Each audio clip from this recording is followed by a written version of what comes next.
नमस्कार दोस्तों, करीब 15 सेकंड के इस वीडियो को और इस वीडियो के साथ कुछ तस्वीरें जो आपको दिख रही हैं, इसको कल सुबह से लेकर अब तक मैंने दसियों बार देखा है। इस वीडियो में दिख रहे हर शख्स को मैंने बार बार नफरत, आक्रोश, दुख और बेचारगी के साथ देखा है। वीडियो में एक शख्स सबको मिठाई खिला रहा है और देखकर ऐसा लग रहा है कि इन सबके लिए कितनी खुशी का मौका है। कौन है ये लोग? शायद इनका वीडियो आप देख भी चुके होंगे। नहीं देखा तो आपको बता दें कि ये वो गुनहगार हैं जिन्होंने आज से ठीक 20 साल पहले गुजरात दंगों के दौरान 21 साल की एक प्रेग्नेंट महिला बिल्किस बानो और उसके परिवार के साथ दरिंदगी की थी। उस बिल्किस बानो के गर्भ में 5 महीने का बच्चा था।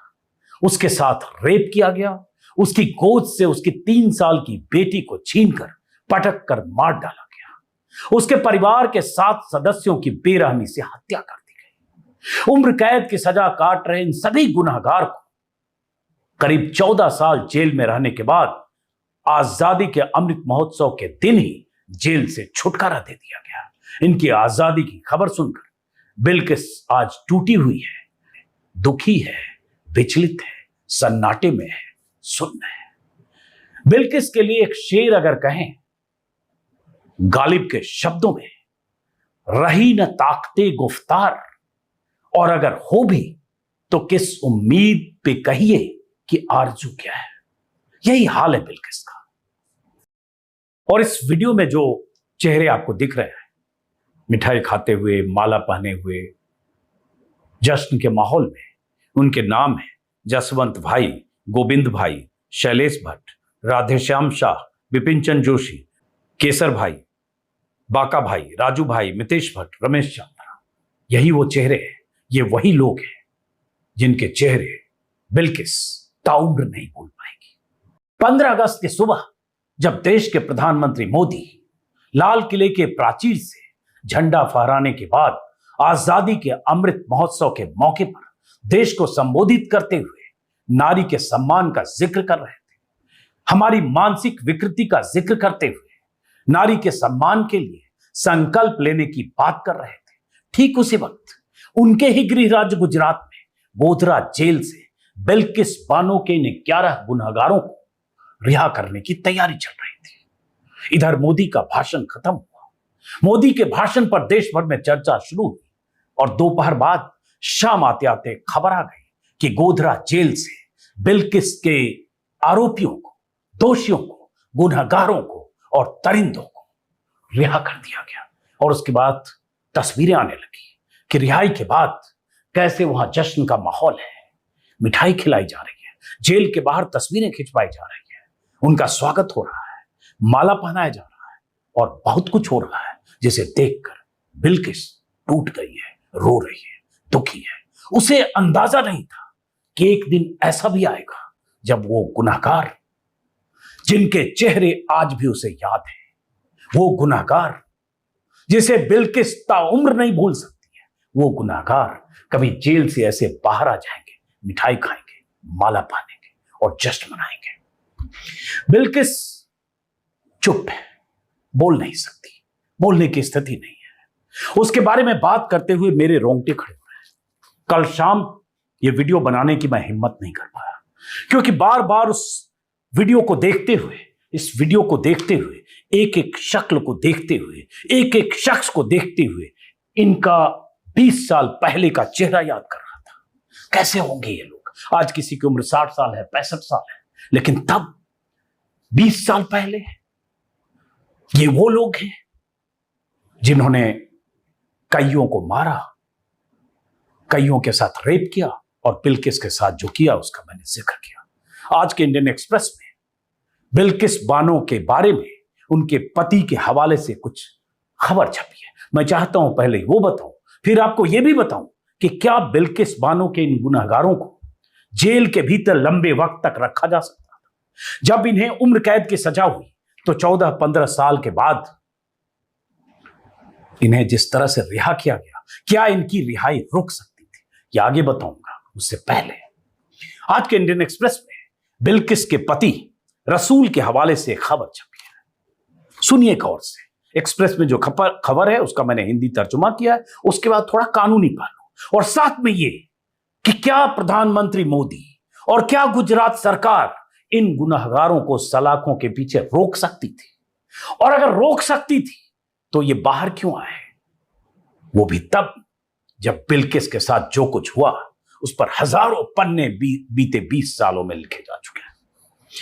इंडियन एक्सप्रेस में जो खबर है उसके मुताबिक बिल्किस को यकीन ही नहीं हुआ कि उसके गुनहगारों को आजाद कर दिया गया है।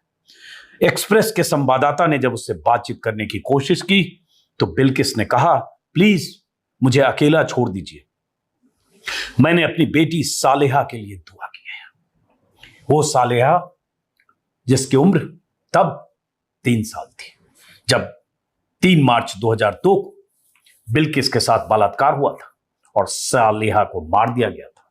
परिवार के 7 लोगों को मौत के घाट उतारा गया था। हालांकि कहा गया कि 6 और लोग थे जो लापता है।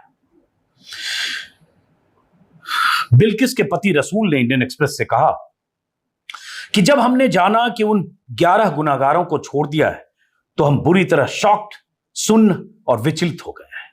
हमने ये लड़ाई कई साल तक लड़ी, लेकिन उम्र कैद की सजा पाए अपराधियों को ऐसे छोड़ दिया गया। हमने रेमिशन शब्द सुना भी नहीं था। रेमिशन पॉलिसी होती है स्टेट की, आगे बताऊंगा, जिस पॉलिसी के तहत इन्हें छोड़ा गया, आगे बताऊंगा।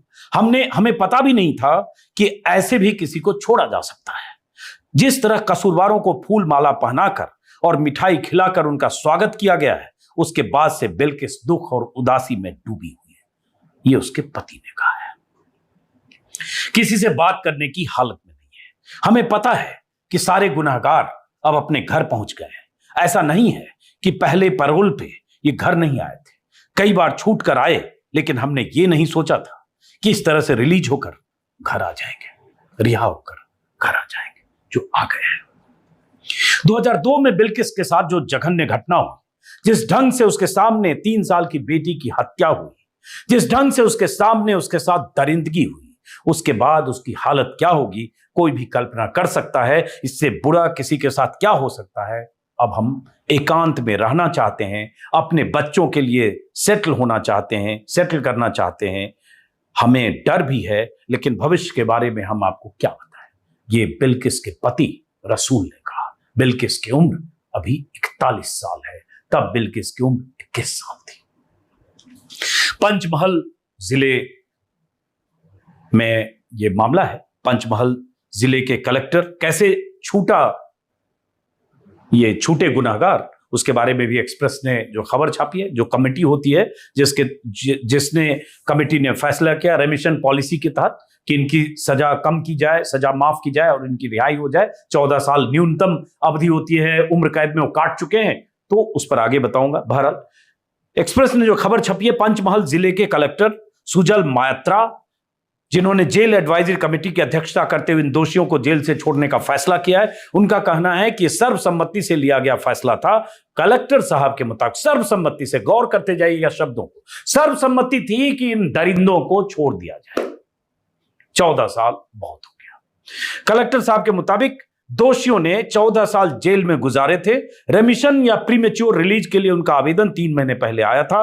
जेल में सजा की अवधि के दौरान दोषियों के आचरण, उनका व्यवहार और उम्र को देखते हुए राज्य सरकार को हमने अपना रिकमेंडेशन भेजा। सोमवार को रिलीज करने का ऑर्डर आ गया।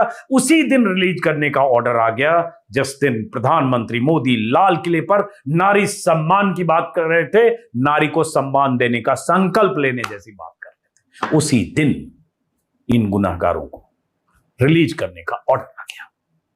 इसी में आगे इंपॉर्टेंट जानकारी एक्सप्रेस में कि ये जो कमेटी होती है जो रेकमेंड करती है कि रेमिशन पॉलिसी के तहत 14 साल अगर उम्र कैद की सजा किसी ने काट ली तो किसको छोड़ा जा सकता है। हालांकि उसमें कई पेच है, कानूनी पहलू, कई वकील अलग अलग तरह से व्याख्या कर रहे हैं उसकी। सुप्रीम कोर्ट ने भी कुछ कहा है, वो आगे बताऊंगा। उससे पहले उस कमेटी में एक्सप्रेस के मुताबिक, नियम के मुताबिक जेल एडवाइजरी कमेटी में 8 सदस्य होते हैं, 8 मेंबर होते हैं, जिनका काम है रेकमेंड करना कि किसे रेमिशन पॉलिसी के तहत रिहा किया जा सकता है। डीएम कमेटी का अध्यक्ष होता है, जो पंचमहल जिले के कलेक्टर सुजल मात्रा हैं। बाकी सदस्यों में जिला न्यायाधीश, एसपी, जेलर, जिला समाज कल्याण अधिकारी और 2 लोकल इलेक्टेड मेंबर होते हैं। अब यहां क्या है, लोकल इलेक्टेड मेंबर, चूंकि वहां बीजेपी शासित भी है, बीजेपी के सबसे अधिक विधायक भी हैं, तो जो 2 लोकल इलेक्टेड मेंबर उस कमेटी में थे, जिस कमेटी ने सर्वसम्मति से इन गुनहगारों को छोड़ने का फैसला किया, छोड़ने मतलब सजा कम करके रेमिशन पॉलिसी के तहत इनकी रिहाई का, इनकी आजादी का रास्ता बुलंद किया, उसमें गोधरा के बीजेपी विधायक सीके राहुल जी और कलोल इलाके के बीजेपी विधायक सुमन चौहान, 2 बीजेपी विधायक, डीएम, एसपी, डिस्ट्रिक्ट जज, जिला कल्याण अधिकारी, एसपी, जेलर, ये 8 लोग, और सर्वसम्मति से सबने पाया कि इनके आचरण व्यवहार जेल में जैसे 14 साल इन्होंने किया, इसके आधार पर इनको छोड़ दिया जाए, और राज्य सरकार ने छोड़ने का फैसला किया, बाहर आ गए।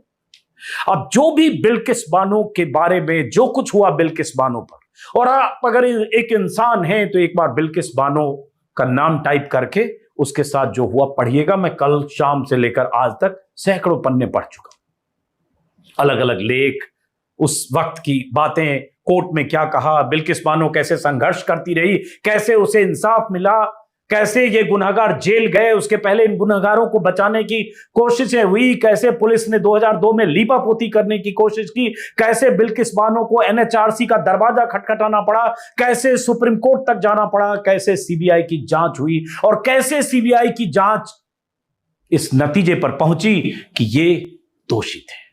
गुजरात से पूरे मामले को अदालती सुनवाई के लिए महाराष्ट्र ट्रांसफर किया गया, क्योंकि बिल्किस और उसके परिवार को धमकियां दी जा रही थी। ये सारा संघर्ष बिल्किस और उसके परिवार ने किया, उसके पति ने किया, और उनके साथ कुछ सामाजिक कार्यकर्ता जो चाहते थे कि बिल्किस को इंसाफ मिले। बिल्किस अपने पति के साथ दिल्ली, मुंबई, अलग अलग शहरों में भटकती रही, मीडिया के दरवाजों पर भी गई, ताकि उसके बाद दुनिया के सामने आए।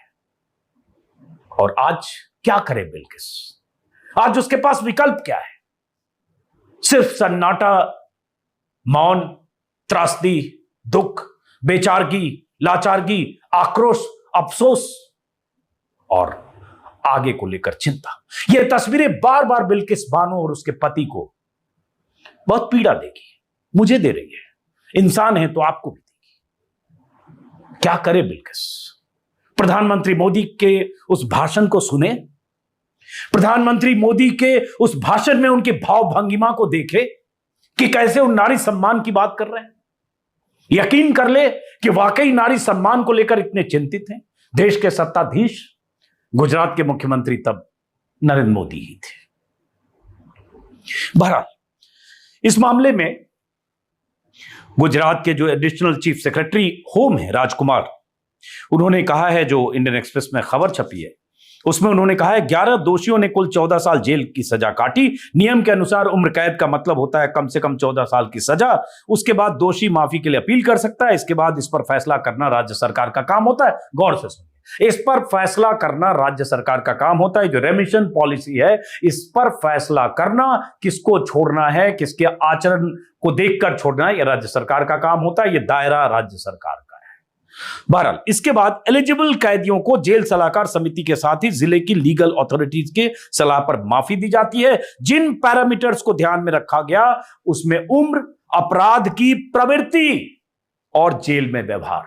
उम्र, अपराध की प्रवृत्ति नहीं, अपराध की प्रकृति और जेल में व्यवहार। हम उम्र और जेल में व्यवहार को थोड़ा किनारे रखते हैं। अपराध की प्रकृति, क्या अपराध की प्रकृति है और इन सब की क्या प्रवृत्ति रही होगी, शुरू में मैं इस पर काफी बात कर चुका हूं। इस मामले में कैदियों को इन सभी पैरामीटर्स पर विचार करने के बाद इसलिए भी एलिजिबल माना गया क्योंकि 14 साल जेल में सजा काट चुके थे। उसके बाद इन्हें छोड़ दिया गया।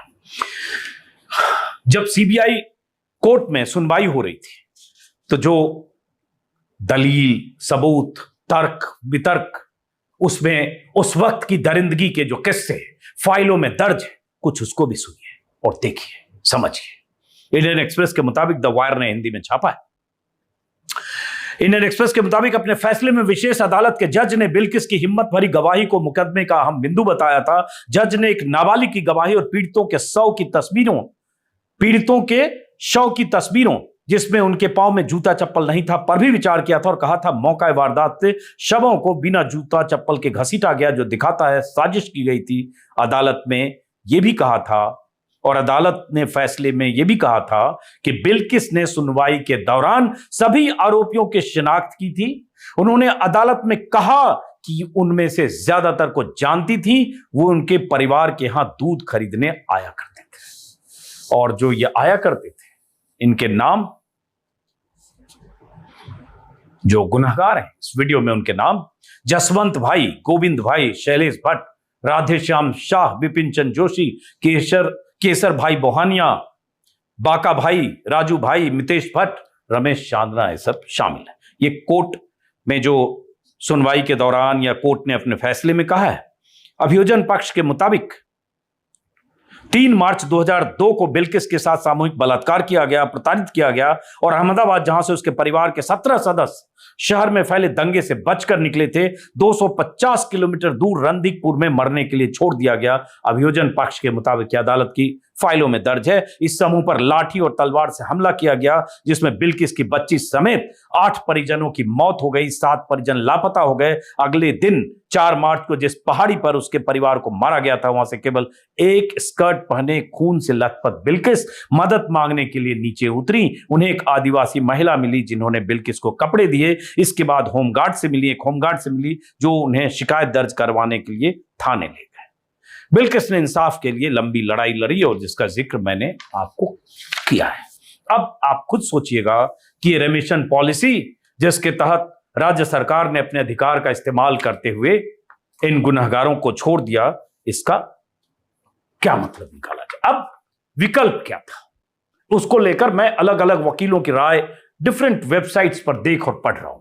होता क्या है, सीआरपीसी की धारा 433 और 433A के तहत राज्य सरकार को ऐसे कुछ अधिकार हैं, जैसे दोषी के मृत्यु दंड को दूसरी सजा में बदल सकती है, या 14 साल पूरी होने के बाद माफ कर सकती है, या सजा उम्र कैद 14 साल काट लिया तो पुनर्विचार करके उसके आचरण व्यवहार को विचार करके उनकी सजा की अवधि 14 साल के बाद छोटी की जा सकती है, मतलब उसके बाद उन्हें बाहर आजाद किया जा सकता है। हालांकि इस मामले में भी क्या है कि सुप्रीम कोर्ट का एक जजमेंट है जस्टिस मदन लोकुर और राधाकृष्णन के बेंच का, जिसमें उन्होंने कहा था कि गलत धारणा है कि आजीवन कारावास की सजा काट रहे कैदी को 14 या 20 साल की कैद पर रिहा होने का अधिकार है। कैदी को ऐसा कोई अधिकार नहीं। उम्र कैद या आजीवन सजा काट रहे दोषी को अपने जीवन के अंत तक हिरासत में रहना होता है। यह अलग बात है कि सीआरपीसी के सेक्शन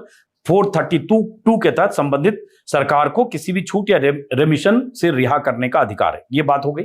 अब इसमें क्या है पेज कि अभी देखिए, जून 2022 में केंद्र सरकार ने दोषी कैदियों को जेल से रिहा करने के मकसद से एक गाइडलाइन जारी की थी और वो गाइडलाइन आजादी के अमृत महोत्सव के तहत ही जारी की गई थी। 15 अगस्त को कुछ कैदी अपने आचार व्यवहार जेल में जो करते हैं उसके आधार पर हर साल रिहाई होती है। लेकिन इसमें जो राज्य सरकारों को जो कहा गया था उसमें था कि जो हत्या और रेप के आरोपी हैं उन्हें न छोड़ा जाए। यह केंद्र सरकार की गाइडलाइंस थी। लेकिन यहां इन गुनहगारों को छोड़ने के लिए राज्य सरकार ने 1992 की एक नीति का हवाला दिया, एक पॉलिसी का हवाला दिया।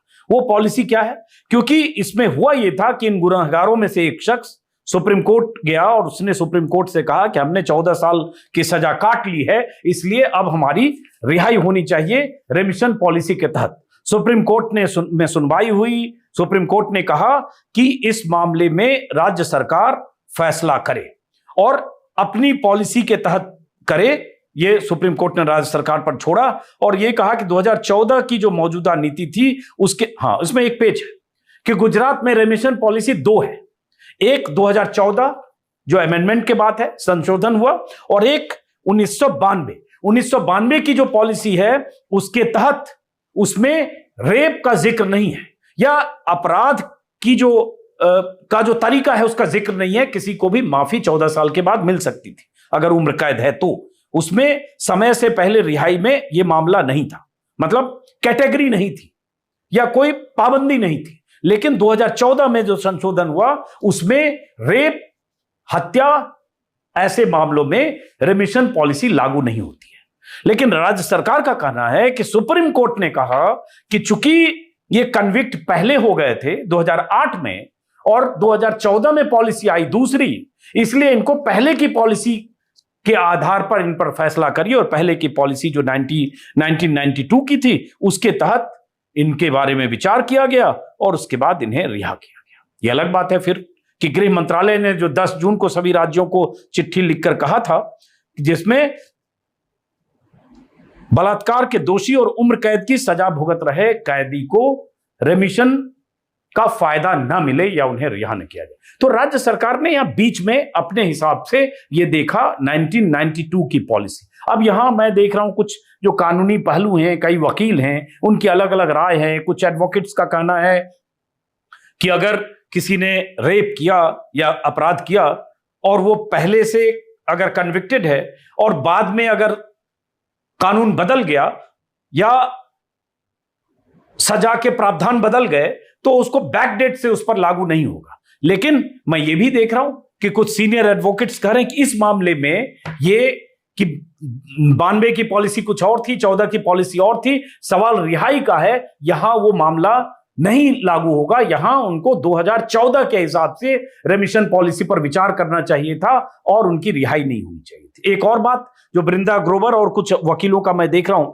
जैसे चूंकि इस मामले की जांच सीबीआई ने की थी बिल्किस बानो के मामले में और ये गुनहगार सीबीआई की स्पेशल अदालत से ही दोषी साबित होकर के इन्हें सजा मिली थी, जिन्हें बॉम्बे हाईकोर्ट तक से जिन्हें राहत नहीं मिली, हाईकोर्ट ने भी उस फैसले पर अपनी मुहर लगाई थी। तो बृंदा ग्रोवर और बहुत सारे एडवोकेट्स का कहना है कि अगर सीबीआई ने जांच की तो इसमें रेमिशन पॉलिसी लागू करते वक्त इनकी सजा माफी के वक्त केंद्र सरकार की सहमति जरूरी है। तो सवाल उठता है क्या केंद्र सरकार ने भी अपनी सहमति दी थी, क्योंकि जांच सीबीआई ने की थी, सीबीआई केंद्र सरकार के अधीन। ये मैं देख रहा हूं एडवोकेट्स की राय है। बहरहाल कानूनी पहलू अलग अलग हैं, लेकिन इसमें एक नैतिक पहलू भी है।